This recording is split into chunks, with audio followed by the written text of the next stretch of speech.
Se existe uma palavra, irmãos, que ilustra bem o nosso tempo, essa palavra é crise. Se existe uma palavra que hoje ela ilustra esses movimentos e tudo aquilo que a gente tem enfrentado no nosso país ao longo desses 3 últimos anos, essa palavra é crise. A crise, ela é uma encruzilhada, porque enquanto alguns sobem os degraus da vitória, outros descem a ladeira do fracasso.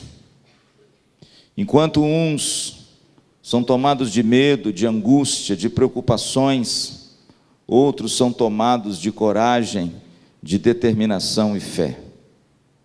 A crise, querido, ela revela os verdadeiros heróis e revela também aquele que é fraco e que de repente não consegue enfrentar os momentos conflituosos da vida.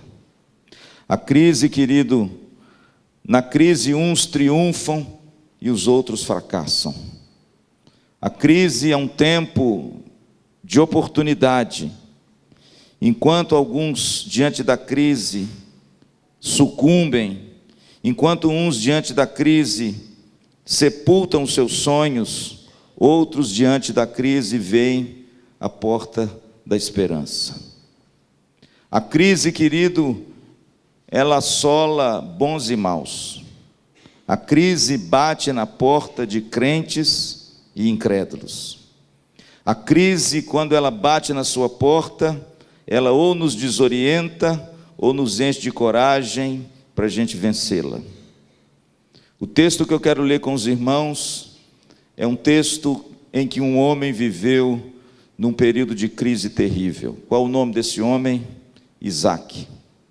Por favor, siga comigo a leitura do capítulo 26, no versículo 1 ao versículo 6. O texto diz assim: sobrevindo fome à terra, além da primeira vida nos dias de Abraão, foi Isaque a Gerar avistar-se com Abimeleque, rei dos filisteus. Apareceu-lhe o Senhor e disse: não desças ao Egito, fica na terra que eu te disser, habita nela, e eu serei contigo e te abençoarei. Porque a ti e a tua descendência darei todas essas terras, e confirmarei o juramento que fiz a Abraão, teu pai. Multiplicarei a tua descendência como as estrelas do céu, e lhe darei todas essas terras. Na tua descendência serão abençoadas todas as nações da terra. Porque Abraão obedeceu a minha palavra, e guardou os meus mandamentos, os meus preceitos, os meus estatutos e as minhas leis. Versículo 6. Isaque, pois, ficou em Gerar. Por favor, vamos dar um pulo para o versículo 12. O texto diz: semeou Isaque naquela terra, e no mesmo ano recolheu 100 por 1, porque o Senhor o abençoava.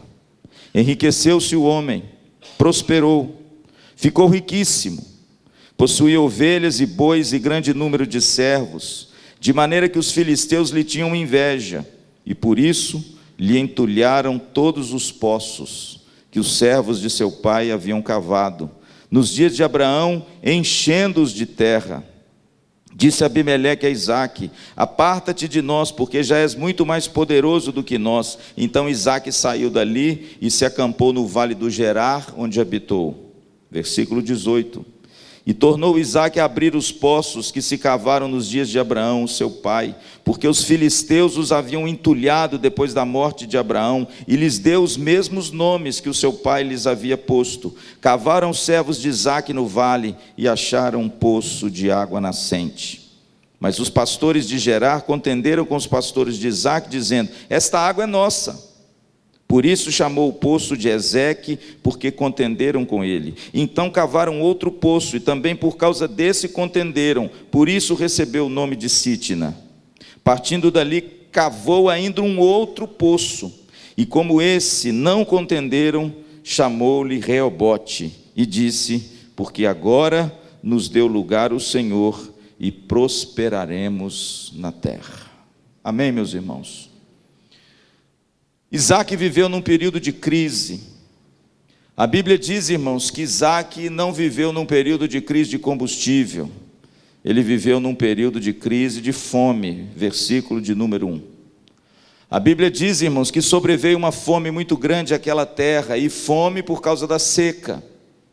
A crise era de comida e de água, os dois itens básicos e necessários para a sobrevivência humana.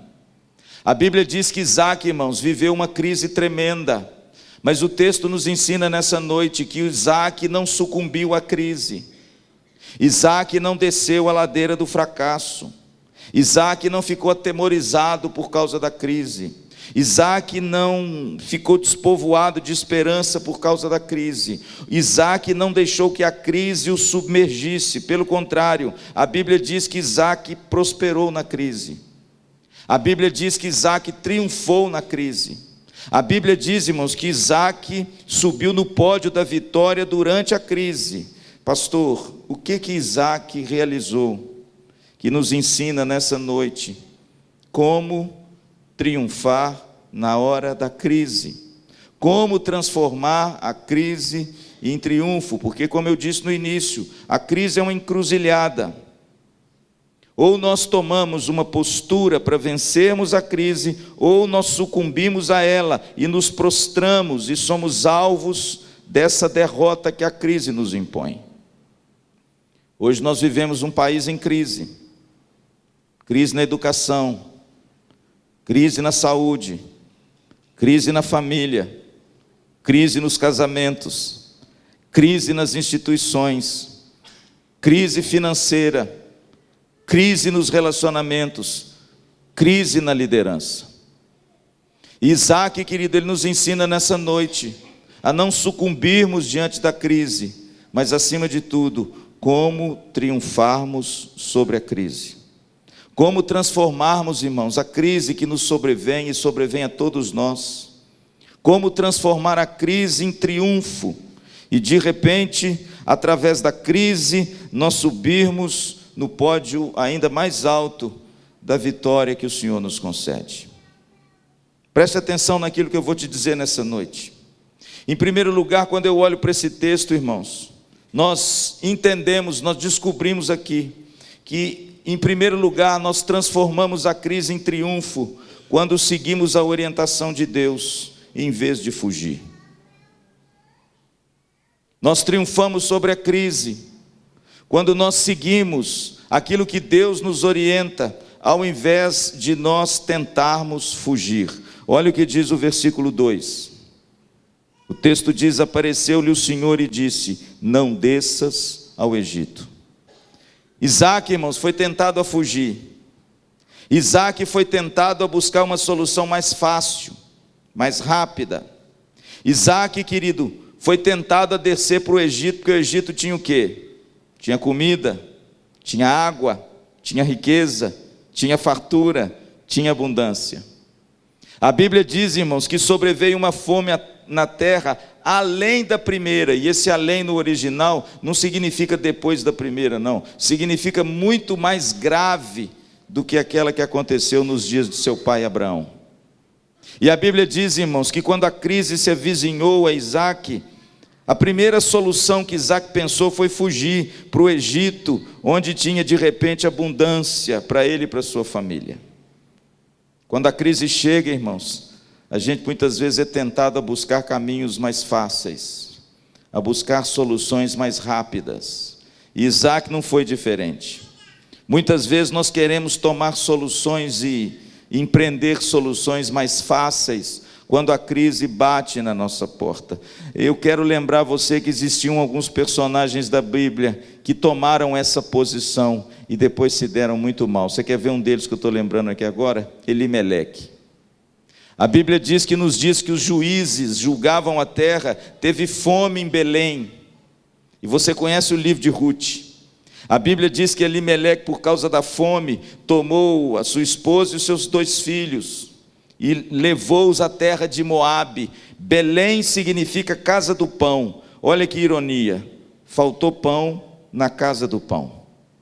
E a Bíblia diz que esse homem, irmãos, rapidamente ele pegou a sua família e quis fugir da crise, quis ir para um outro país. Mas que grande ironia, fugindo da fome e saindo do lugar que Deus queria que eles estivessem, ele não encontrou a fome, mas ele encontrou a morte.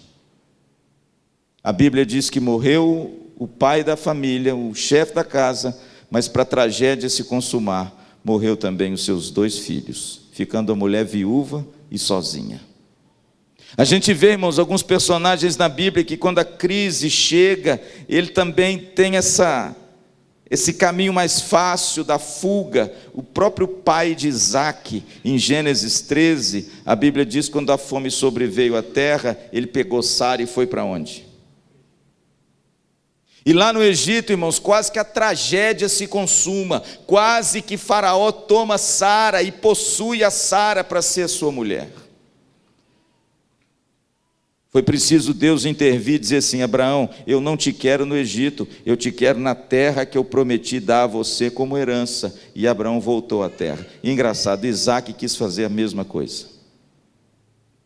Você pode ver, querido, que quando a fome veio dramática na terra por causa da seca, não tinha água e nem comida, Isaque quer reeditar o erro do seu pai. Isaque quer contornar a crise, buscando uma solução mais fácil. E ele quer ir para o Egito, mas a Bíblia diz, irmãos, que Deus interveio. Louvado seja Deus. Versículo 2, a Bíblia diz: fica na terra que eu te disser, não desças no Egito.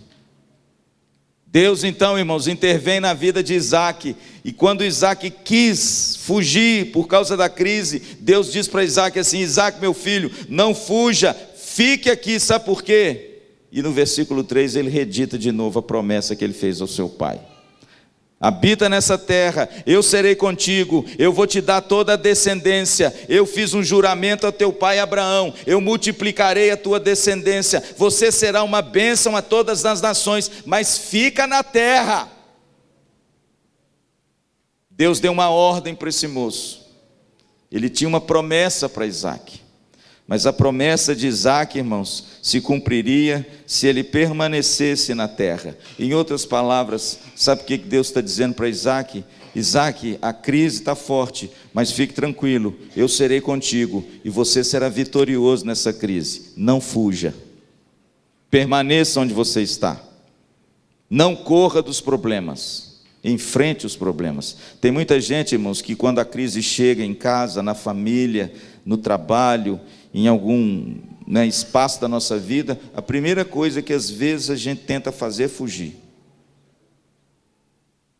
A gente, irmãos, tenta soluções fáceis, a gente tenta fugir do problema, e muitas vezes, irmãos, Deus quer que você enfrente os problemas, Deus quer que você vença a crise, Deus não quer que você fuja, Deus quer que você floresça onde Deus te plantou.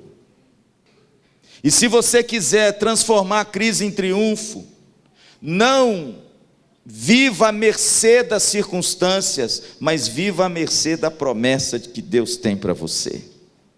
É como se Deus tivesse dito a Isaque: Isaque, não olhe para as circunstâncias, não olhe para a dificuldade que você está vivendo, olhe para a promessa que eu fiz para você, porque essa promessa vai se cumprir se você permanecer na terra. Eu lembro do apóstolo Paulo que diz o seguinte: se Deus é por nós, quem será contra nós? E qual foi a resposta de Isaque à orientação de Deus? Está aí no versículo 6. O texto diz que Isaque, pois, ficou em Gerar. Em outras palavras, irmãos, Isaque seguiu a orientação de Deus. Então, em primeiro lugar, nós transformamos a crise em triunfo quando nós seguimos a orientação de Deus. Quando nós, irmãos, ouvimos a palavra de Deus, nos apropriamos da promessa de Deus para nós e nós não fugimos, não abandonamos, não tentamos caminhos mais fáceis. Eu sempre digo, irmãos, que o caminho de Deus nem sempre é o mais fácil, viu? Às vezes o caminho de Deus é o caminho mais difícil, mas ele é sempre o caminho mais seguro. Às vezes você e eu buscamos caminhos mais fáceis, atalhos mais sedutores. Na hora da crise a gente pensa em fugir e buscar uma solução mais rápida, mas deixa eu te dizer uma coisa nessa noite: às vezes Deus não quer que você tenha uma solução rápida. Às vezes Deus quer que você enfrente a crise, enfrente o problema, enfrente a circunstância, enfrente a luta, enfrente a aflição. Sabe por quê? Porque Deus tem uma promessa para você no meio da crise. É lá, querido, que o milagre de Deus vai acontecer, mas você tem que permanecer na terra, amém? Há um episódio interessante em Moisés. Em Êxodo capítulo 17, versículo 22 e 23, quando o povo saiu da terra, Moisés quis ir pelo caminho mais curto. Moisés escolheu o caminho que todo homem consciencioso escolheria para chegar na terra prometida. Sabe quantos dias, doutor Noel, a pé para chegar na terra? 15 dias. É claro que Noel queria circular a terra dos filisteus e passar pela beiradinha do mar, que ele chegaria na terra de Canaã. Só que Deus impediu Moisés, falou: Moisés, você não vai passar por aí. Sabe por quê? Porque o meu caminho que eu tenho para vocês nem sempre é o mais curto.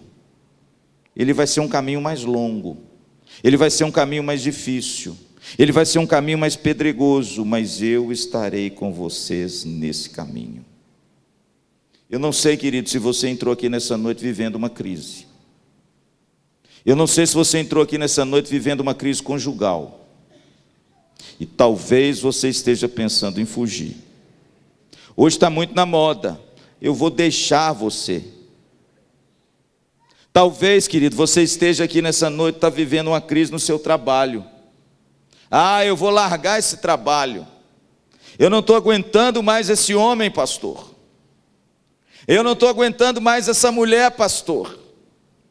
Eu não estou aguentando mais esse menino, pastor. O meu trabalho eu não estou aguentando mais, pastor. A pressão é grande, a crise é grande. Querido, não fuja. Fique na terra. Enfrente as crises, porque certamente Deus vai estar com você.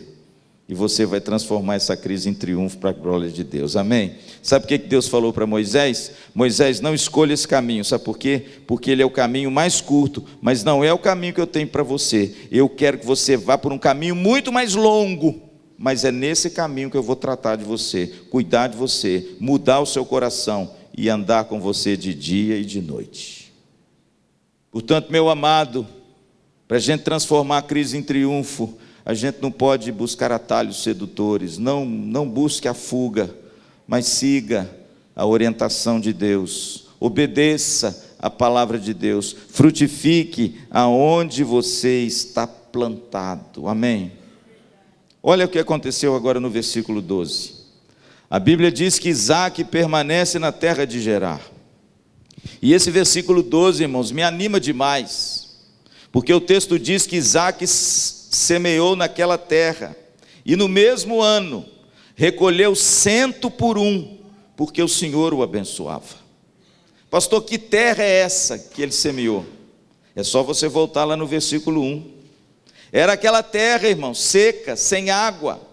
Era aquele deserto do versículo 1, onde não tinha comida, não tinha água, não tinha nada, porque a seca estava esturricando o solo. A Bíblia diz que Isaac semeou naquela terra, e no mesmo ano, irmãos, ele produziu a 100 por 1, porque o Senhor o abençoou. Em segundo lugar, irmãos, nós transformamos a crise em triunfo, quando nós vencemos o pessimismo e investimos, ao invés de lamentar. Nós transformamos a crise em triunfo, querido, quando nós vencemos o pessimismo que muitas vezes toma conta da nossa vida e investimos, ao invés de reclamar. Isaac, querido, não deu ouvido aos assassinos de sonhos. Isaac não deu ouvidos aos arautos do caos. Isaac não deu ouvidos, irmãos, aos prognosticadores do mal. Que é isso, Isaac? Você está doido? Você vai semear nessa terra, você vai perder tudo. Que é isso, meu filho? Não fica nesse trabalho, não. Não vai adiantar mais, você pode ir embora. Olha, esse casamento seu não adianta, meu filho. Não precisa mais de lutar por isso, não. Você está doido? A terra está seca, não tem água, a fome está em todo mundo. Você vai semear nessa terra.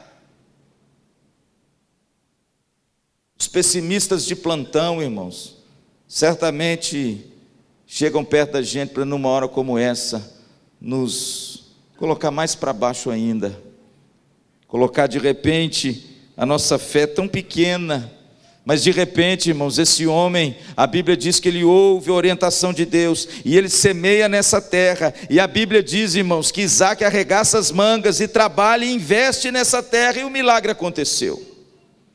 A Bíblia diz que no mesmo ano, isso enche o meu coração de esperança, irmãos, no mesmo ano, sabe o que significa isso, irmãos? Foi no mesmo ano que Deus provou a fidelidade dele na vida de Isaac.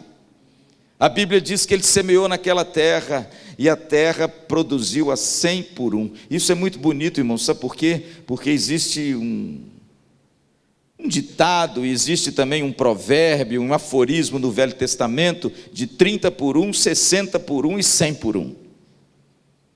A ideia é a ideia da colheita.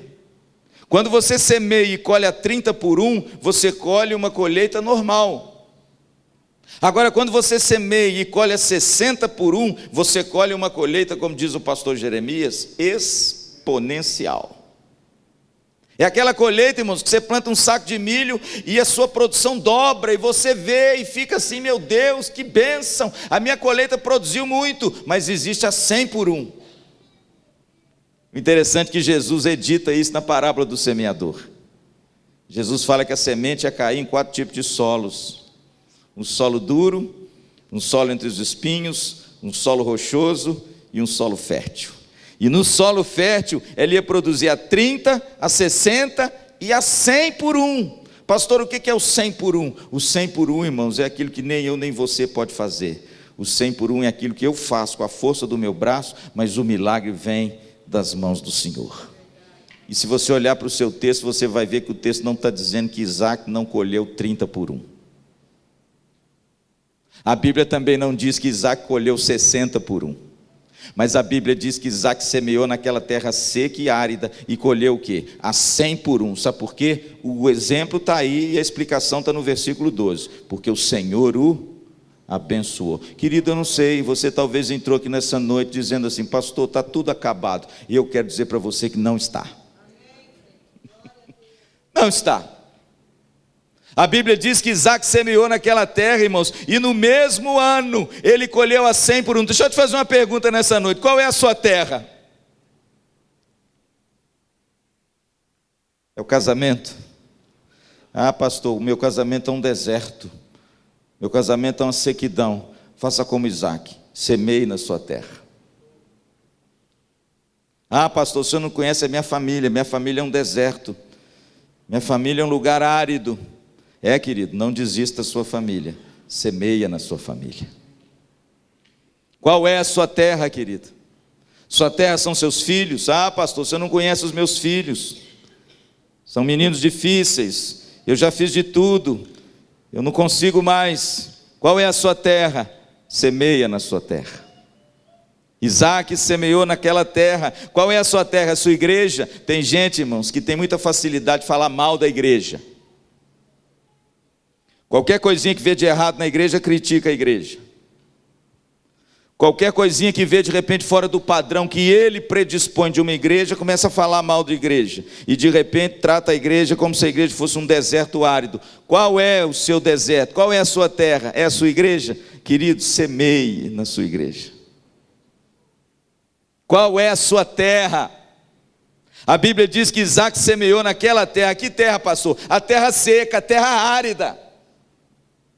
A Bíblia diz que Isaac semeou, foi lá, querido, e a Bíblia diz que ele produziu a 100 por 1, sabe por quê? Porque Isaac fez o ordinário, e Deus fez o extraordinário.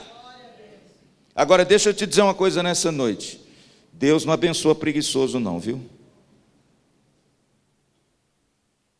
Há algo diretamente proporcional entre a diligência do homem, o trabalho do homem e a prosperidade e a bênção de Deus. Talvez você esteja reclamando do seu trabalho, dos seus filhos, da sua família, do seu casamento, mas talvez você também não está semeando lá. Talvez você também falta semear na sua terra. Ah, pastor, mas ela está muito seca e muito árida. É lá que Deus quer que você semeie. É lá que Deus te chamou para semear. Eu acho que vocês conhecem a história de Juscelino Kubitschek, não conhecem? Deixa eu puxar a sardinha para os mineiros. Juscelino Kubitschek, irmãos, foi um homem extraordinário. Falem o que falem dele, mas ele foi um homem extraordinário. Juscelino Kubitschek, ele foi um mineiro, e ele, irmãos, filhos de uma família muito pobre. A mãe de Juscelino Kubitschek era uma professora municipal, muito mal paga, e o pai de Juscelino Kubitschek era um caixeiro viajante.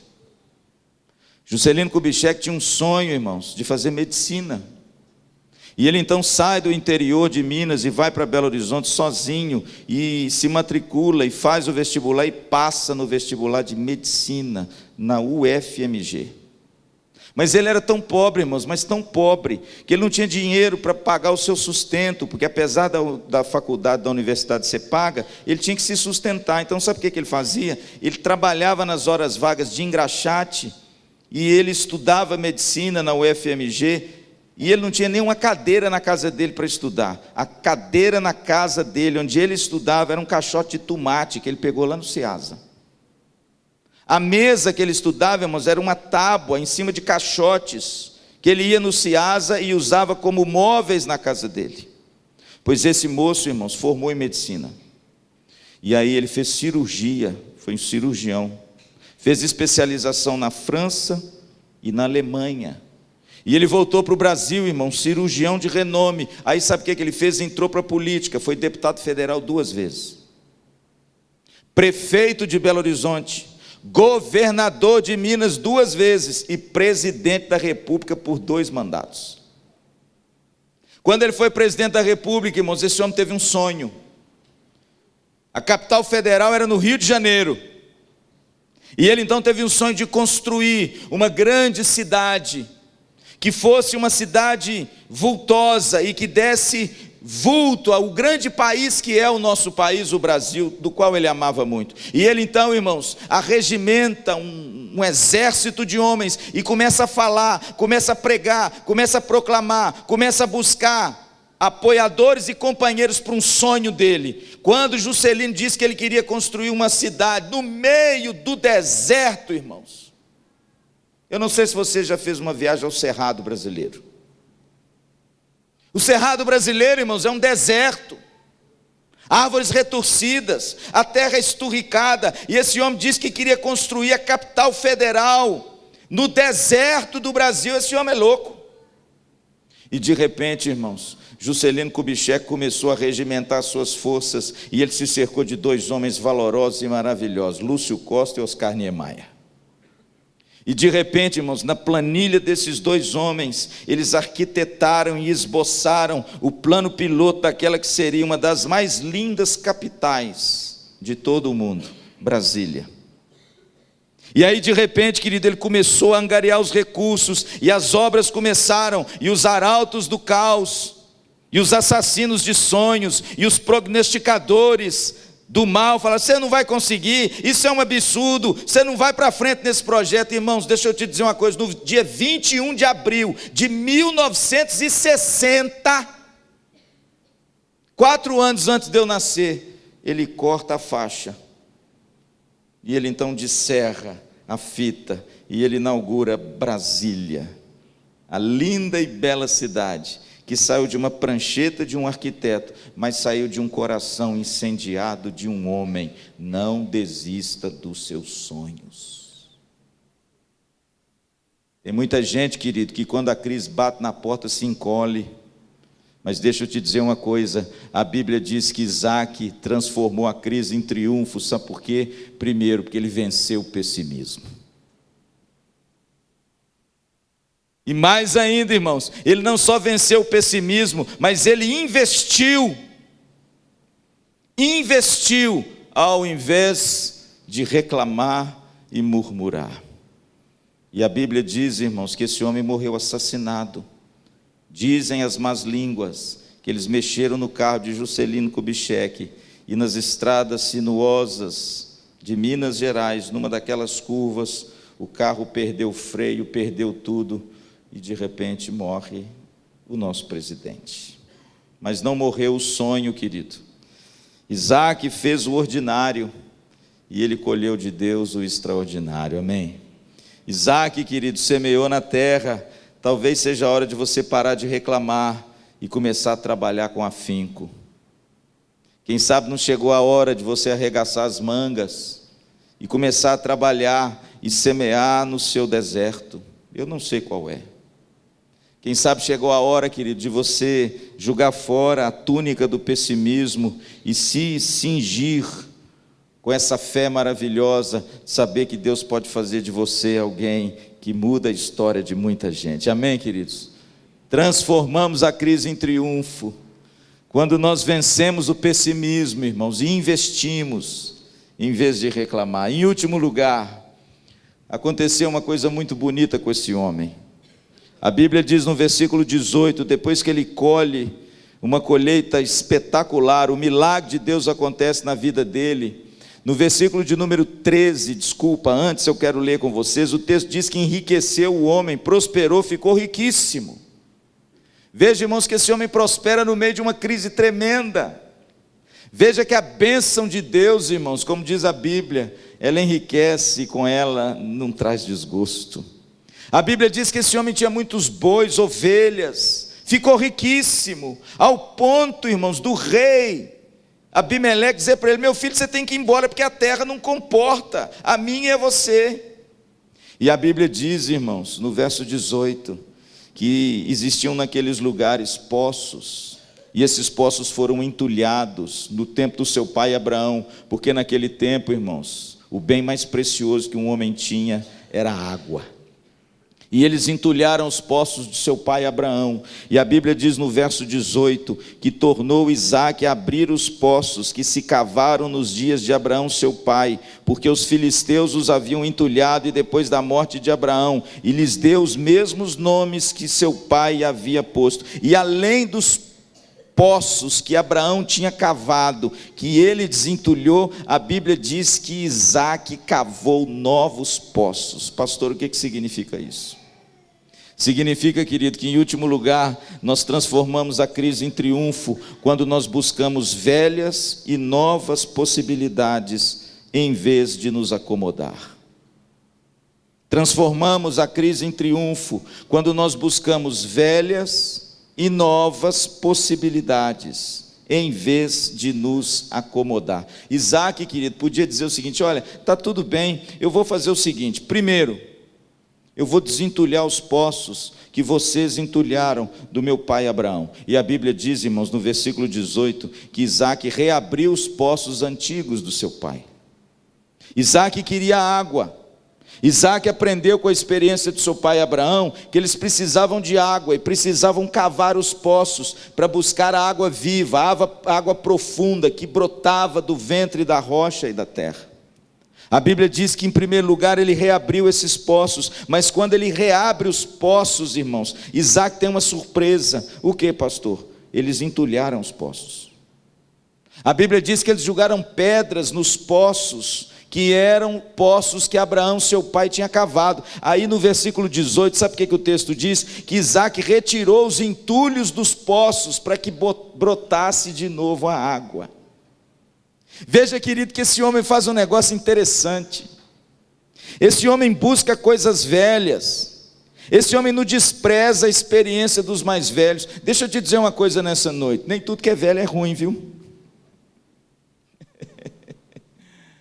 Muitas vezes, irmãos, a nossa sociedade rotula o velho como ruim e ultrapassado, e o novo como bom. Mas olha, deixa eu te dizer uma coisa, querido: nem tudo que é velho é ruim, e nem tudo que é novo é bom. Tem muita coisa velha que a gente precisa reeditar na nossa vida. Aliás, Isaías diz que nós temos que voltar às veredas antigas. Tem muita coisa moderna acontecendo na igreja, né? Tem muita coisa moderna acontecendo no seio das famílias. Mas por que não, irmãos, a gente valorizar um pouco as coisas boas e antigas? As orações, o culto nos lares, a piedade, vir trazer os filhos na escola dominical, de repente ter uma vida mais simples, valorizar as veredas antigas. Tem muita gente, querido, que está desprezando aquilo que é bom, aquilo que Deus prescreveu há tanto tempo, e tem cavado para si, como diz Jeremias capítulo 2, cisternas rotas que não retêm água. Tem muita gente, querido, buscando o novo e esquecendo aquilo que o apóstolo João fala na sua terceira carta: não vos escrevo mandamento novo, e sim o que ouvistes desde o princípio, que vos ameis uns aos outros. Tem muita gente, queridos, querendo ser chamado de moderno, e tem se esquecido, irmãos, das veredas antigas, de coisas tão preciosas. Você quer ver uma coisa? Comer com os filhos ao redor da mesa. Aliás, eu falei sobre isso hoje de manhã, Salmo 128. Bem-aventurado o homem que teme ao Senhor e anda nos seus caminhos. Do trabalho de tuas mãos comerás, feliz será, e tudo te irá bem. A tua esposa, no interior da tua casa, é como a videira frutífera, e os teus filhos como rebentos da oliveira ao redor da tua mesa. Eis como será abençoado o homem que teme ao Senhor. Ah, pastor, mas hoje a gente não tem tempo, nós somos um casal moderno. Os nossos filhos ficam na creche. Não, pastor, nós somos modernos. Hoje não tem esse negócio de ler Bíblia em casa, não. O anjinho ensina os meus filhos na igreja. Ensina mesmo, irmão. Ele ensina mesmo. Mas a função de ensinar os seus filhos é sua. Não é do anjinho, não. Isaac fez um negócio extraordinário, irmãos. Ele buscou coisas velhas. Ele reeditou aquilo que o seu pai havia feito. Tem muita gente, irmãos, desprezando aquilo que o pai constrói. Tem muita gente, irmãos, jogando na lata do lixo a sabedoria dos antigos. Tem muita gente jovem achando que o pastor Luciano é ultrapassado. Ah, pastor, o senhor está ficando careca, tem cabelo branco, você não está com nada. Tem muita gente, querido, que despreza as cãs, não é, pastor? Tem muita gente, querido, que valoriza o novo como se o novo fosse sinônimo do certo. Guarda o que eu quero te dizer nessa noite: novo não é sinônimo do certo, e antigo não é sinônimo de errado. Tem muita coisa lá atrás, irmãos, que a igreja tem que trazer de volta. Tem muita coisa na família que a sociedade entulhou e que a gente precisa tirar de volta. Sabe para quê? Para que brote de novo as águas vivas. Sabe o que Isaac fez, irmãos? Quando ele abriu o poço, quando ele destampou o poço, ele viu que o poço estava entulhado. E aí sabe o que ele fez, pastor? Ele retirou os entulhos do poço, para que a água viva brote de novo. Quem sabe, querido, não seja isso que a gente precisa. Retirar os entulhos, a sujeira, aquilo que está impedindo a água viva de brotar e inundar o nosso coração. Jesus, no último dia da festa, João capítulo 8, se levantou na frente de todo mundo. Era a festa dos tabernáculos, e ele se levanta naquela autoridade que era só dele, diz assim: quem tem sede, vem a mim e beba, e do seu interior fluirão rios de água viva. Deixa eu te dizer uma coisa, querido, sabe quando do seu interior saem rios de água viva? Quando você se alimenta de Cristo.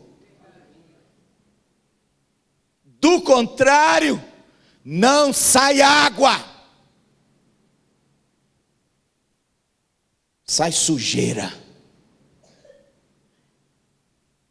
A Bíblia diz que Isaac fez um negócio fenomenal, irmãos, que tem uma aplicação profunda na nossa vida.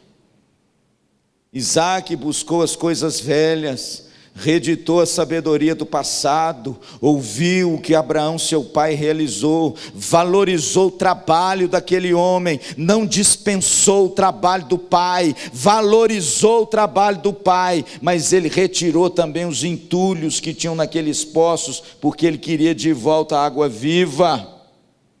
Deixa eu te dizer algo, meu amado. Antes de nós sermos cheios do Espírito Santo, nós precisamos tirar o entulho.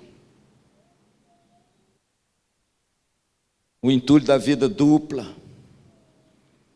da ortodoxia morta, do legalismo crítico, do secularismo e do mundanismo, que muitas vezes tem entulhado o nosso coração piedoso, da fornicação, do adultério, da lascívia, da prostituição, da pornografia, da falta de fervor. Isaac tirou os entulhos para que a água brotasse.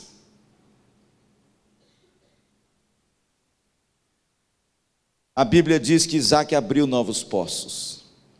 Ele era um empreendedor. Ele não se conteve de ficar apenas reeditando aquilo que o pai fez. Ele ampliou as tendas do pai. Olha que maravilha. A Bíblia diz que ele agora ia cavar os seus próprios poços, a partir do versículo 19. Aí sabe o que acontece, irmãos? Olha que bacana, estou encerrando.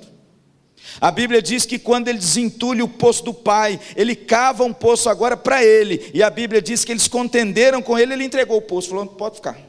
Eu cavo outro poço. A Bíblia diz que ele cavou outro poço, saiu água no poço, o povo contendeu com ele, ele entregou o poço. Irmãos, que homem extraordinário. Eu não vou brigar, sabe por quê? Deus já me tem feito muito bem. Eu não vou ficar me debatendo com vocês. Vocês querem um poço? Tomem o poço. Aí sabe o que aconteceu, Gigi? Ele cava um terceiro poço. Verso 22, olha que bacana. Partindo dali, cavou ainda outro poço, e como por esse não contenderam, chamou-lhe o quê? Reobote, e disse: porque agora nos deu o Senhor lugar, e prosperaremos na terra. Sabe o que significa Reobote? Agora o Senhor nos deu espaço. Agora ninguém contendeu comigo. Agora esse poço é meu. E Deus me deu esse espaço agora que eu vou usar essa água do meu poço. Louvado seja Deus. Reobote, o Senhor me deu espaço na terra. Que coisa maravilhosa, irmãos. E a Bíblia diz que esse homem então busca as coisas velhas e novas. Ele reedita novas possibilidades, em vez de se acomodar. Se a crise bateu na sua porta, eu quero que você guarde 5 coisas, tá bom, Gigi? Se a crise bateu na sua porta, eu quero que você guarde no seu coração, nessa noite, firme no seu coração, 5 coisas. Qual é, pastor? Primeiro, se a crise bateu na sua porta, você é um forte candidato ao milagre de Deus. Se a crise bateu na sua porta, você é um forte candidato a experimentar o quê? O milagre de Deus. Sabe por quê? Porque o milagre vem quando os recursos do homem acabam.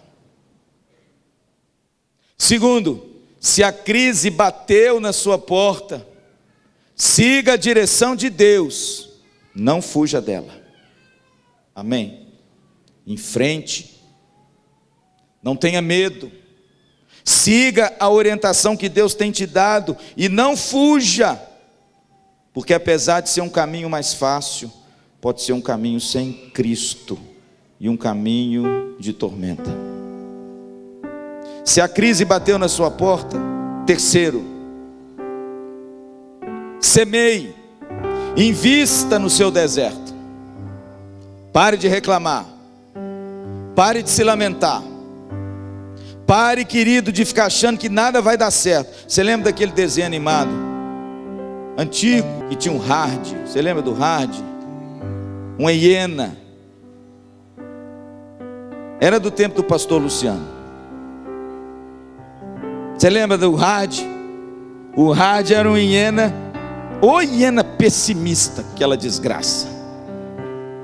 Você lembra dela? Ó vinda, ó azar.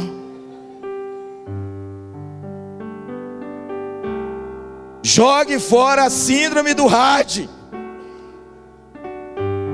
Semeie na sua terra.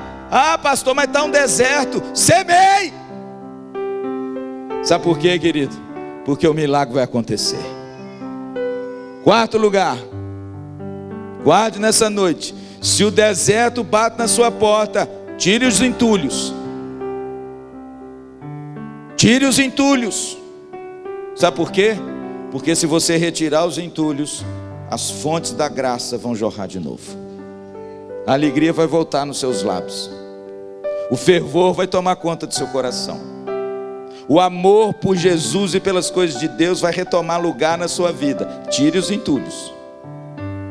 Porque aí sim, vocês vão experimentar os rios de água viva brotando do seu coração. Amém? Em quinto e último lugar, pastor, se a crise bate na minha porta, o que eu vou fazer? Em último lugar, se abra ao novo. Busque as coisas velhas, mas não feche o seu coração para o novo. Sabe por quê? Porque o seu deserto certamente irá florescer. Ah, irmãos, eu gosto muito daquele salmo que diz assim, quer ver? Quem sai andando e chorando, enquanto semeia, voltará com júbilo, trazendo os seus feixes. Irmãos, a imagem desse versículo é linda. E eu termino com ela, porque tem tudo a ver com isso aqui. A terra está seca, não tem água. O semeador tem um pouquinho de semente na mão que ele podia comer. Aquilo é o alimento dele. E a terra está seca. Ele não tem água para regar a terra. Ele tem uma escolha difícil. Como é que ele vai semear naquela terra seca aquele porção de semente que ele tem nas mãos e que ele poderia se alimentar dela? E se ele semear na terra seca, ela não vai brotar porque a terra está seca. Mas ela pode brotar. Sabe por quê? Porque a água que vai brotar aquela terra, onde a semente vai germinar, são as suas lágrimas. A terra está seca, fique tranquilo. As nossas lágrimas podem fazer brotar essa terra. E quando você semear nela, as suas lágrimas vão fazer a semente brotar, porque a água dessa terra, ela veio das suas lágrimas. Quem sai andando e chora, enquanto, sabe o que vai acontecer? As suas lágrimas vão regar essa terra. A semente que você semeou vai brotar, ela vai germinar e você vai colher. Portanto, meu amado, eu sei que a gente vive um período difícil, onde as crises batem na nossa porta. Mas Isaac nessa noite nos ensina a não sucumbir à crise, mas a gente vencer a crise através da oração, da piedade, do investimento e daquilo que Deus tem nos dado como orientação de Deus. Ao invés da gente fugir, ao invés da gente se lamentar, ao invés, irmãos, de nós nos acomodar, Deus tem colocado grandes coisas diante de nós. Amém? E eu queria orar por você. Eu não sei se você entrou aqui nessa noite hoje enfrentando uma crise, mas uma coisa, meu irmão, eu tenho certeza absoluta: Deus pode fazer você transformar essa crise em triunfo. E aquilo que hoje você vai estar vendo assim com tanta dor, com tanto desagravo, Deus pode tornar numa fonte de bênção muito grande, desde que você tome as medidas certas. Não fuja, semeie, não reclame, tenha fé, trabalhe, retire os entulhos, semeie, semeie, semeie, e o seu deserto vai florescer. Querido, eu quero orar por você, eu quero te ajudar. Pastor, eu estou vivendo uma crise, mas hoje eu entendi que eu posso transformá-la em triunfo. Eu queria que você saísse do seu lugar e viesse aqui à frente. Pastor, eu quero transformar minha crise em triunfo. Eu não quero sucumbir diante da crise, eu não quero reclamar, não quero murmurar. Eu quero investir, eu quero ter fé. Eu quero semear na minha terra. Qual é a sua terra? Qual é a sua terra, meu irmão? Louvado seja Deus. Deus pode transformar a sua crise em triunfo nessa noite. Deus pode fazer um milagre na sua vida nessa noite. Nessa noite. Deus pode colocar no seu coração um desejo de você de repente retirar o entulho. Está prejudicando sua família, seu casamento, seu relacionamento. Oh Deus, muito obrigado, Senhor. Muito obrigado pelo exemplo de Isaac. Muito obrigado porque Isaac semeou naquela terra. Obrigado porque Isaac não fugiu. Senhor, não permita que lares sejam desfeitos. Não permita, Senhor, que nós venhamos a fugir ao menor sinal de tempestade. Devolve, Senhor, a têmpera para o teu povo. Devolve, Senhor, a firmeza da fé. Devolve, Senhor, a graça necessária para a gente enfrentar os momentos de crise, sabendo que o Senhor está conosco. Porque se Deus é por nós, quem será contra nós? Senhor, ajuda-nos. Ajuda-nos, ó Deus, para que o pessimismo não tome conta do nosso coração. Nós não vivemos pelas circunstâncias, nós vivemos pela Tua santa palavra. Ó Deus, em nome de Jesus, Senhor, que o Teu povo possa buscar as coisas antigas e as novas. Que o Teu povo não possa se estagnar no momento de dificuldade, mas que o Senhor possa fazê-los avançar em nome de Jesus. Abençoa, Senhor, as famílias aqui representadas. Derrama a Tua bênção, Senhor, sobre os meus irmãos. Contempla o coração que hoje enfrenta uma crise, uma dificuldade, um problema, alguma coisa que tem tirado a paz. Senhor, devolve a paz ao Teu povo nessa noite. Devolve a tranquilidade, devolve, Senhor, a graça necessária para investir, Senhor, mesmo que seja no deserto, mesmo que seja com lágrimas, porque certamente nós colheremos os frutos. Ajuda-nos, ó Deus, a retirar os entulhos que antes são necessários. Ajuda-nos, Senhor, a ver de novo essa água viva brotando nos nossos relacionamentos, na nossa família, no nosso casamento. Ajuda-nos, Senhor, a não acumular, Senhor, sujeira dentro do nosso coração, mas que nessa noite a água viva do Senhor Jesus nos limpe. Muito obrigado, Senhor, por cada vida que veio aqui à frente, Senhor. Contempla as necessidades do Teu povo. Dá a eles o triunfo que eles necessitam em meio da crise, para que eles possam ver e experimentar o milagre que Isaac experimentou. Muito obrigado, Senhor, por essa noite. Derrama a Tua paz no coração do Teu povo. Derrama a Tua bênção, Senhor. Derrama a Tua graça. Derrama, Senhor, algo que o homem nenhum pode dar, mas que o Teu Espírito Santo é o doador e o consolador de todas as coisas. Nós Te agradecemos e abençoamos, ó Deus, essas vidas no Teu altar. E clamamos uma bênção muito especial para eles. Clamamos, ó Deus, o milagre e a intervenção do Senhor para cada necessidade do Teu povo, que se colocou em pé diante do Senhor nessa noite, buscando na fonte das águas vivas o recurso que eles precisam. Muito obrigado, Senhor, por essa noite. Nós abençoamos essas vidas, em nome do Senhor Jesus Cristo e para a glória do Teu nome. Amém e amém. Amém, meu irmão. Dá um abraço no seu irmão que está do seu lado. Olha, fala, meu irmão, olha, eu estou aqui para te ajudar. Estou aqui para te ajudar. Aleluia. Pega na mão do seu irmão aí.